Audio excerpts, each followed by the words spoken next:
Hello friend, કેમ છો બધા? મજામાં? હું છું ભગવતીબેન ગોસ્વામી. ફ્રેન્ડ, જો આજે મંદિરે પરસોત્તમ ભગવાન અને ગોરમા પાસે આજે અમે 133 દીવા કર્યા છે. અમે એક ગોપીએ 33 દીવા કર્યા છે. તો ફ્રેન્ડ, તમે લાઈક કરો, શેર કરો અને સબસ્ક્રાઈબ કરો. ફ્રેન્ડ, અમે તમે સબસ્ક્રાઈબ ઓછા કરો. ફ્રેન્ડ, સબસ્ક્રાઈબ કરો.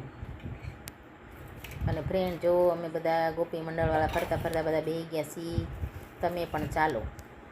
બે દીવા ઓલા થઈ ગયા.